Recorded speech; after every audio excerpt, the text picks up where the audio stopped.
Is the former leader of the Independence Party in Great Britain that led the Brexit campaign, as well as a Fox News contributor. Good morning to you, sir. Good morning. Okay, so let's talk about your take on the parallels between Trump and Le Pen.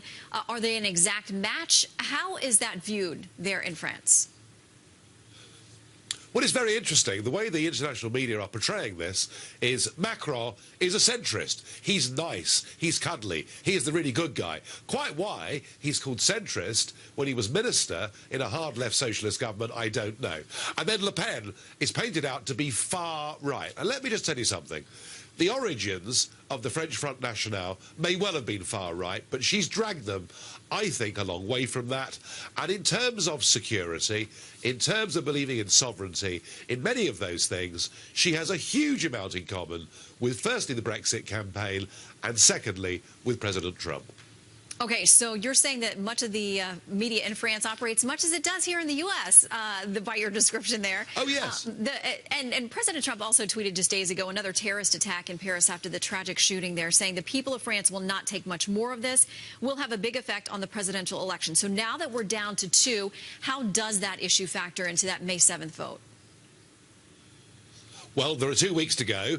There have been 21 terrorist attacks of varying size that have happened in France since 2015. So the odds of another one happening between now and May 7th, when the runoff is, are actually quite high. Look, I've seen, Obama backing Monsieur Macron, Mrs. Merkel backing Macron, the European Commission in Brussels, who are supposed to be neutral, backing Monsieur Macron.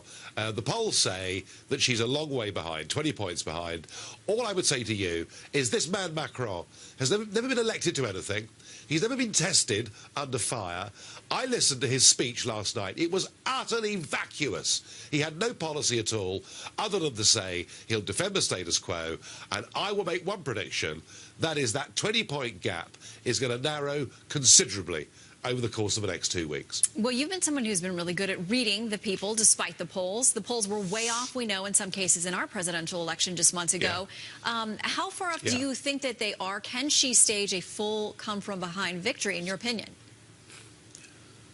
Well, I did call it for Trump a couple of months before the election of November the 8th, and I'm not yet calling it for Le Pen, but I would suggest to you that the gap is probably more like 10 points than 20 points, and there is still all to play for. And given last year, Brexit, Trump, and all sorts of surprises, don't write this off. There is going to be a real debate here. In fact, in many ways, France is having a referendum on its European project membership. This is a big, big battle of 2 huge cultural ideals. One, the globalists who believe in open borders, and the other, those who believe in nation-state and protecting their people. And I think this will run a lot closer than most of your commentators in Paris are saying today.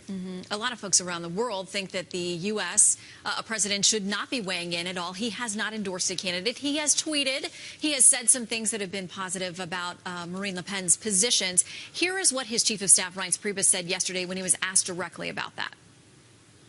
Has the president taken sides in the French election? Is he unofficially hoping Marine Le Pen gets into the runoff? No, not at all. I mean, not at all.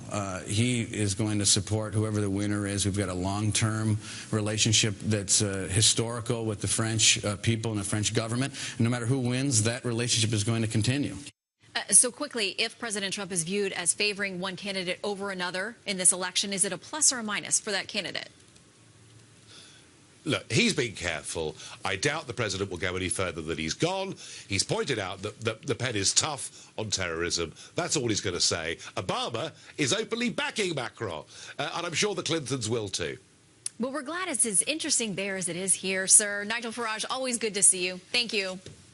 Thank you. There has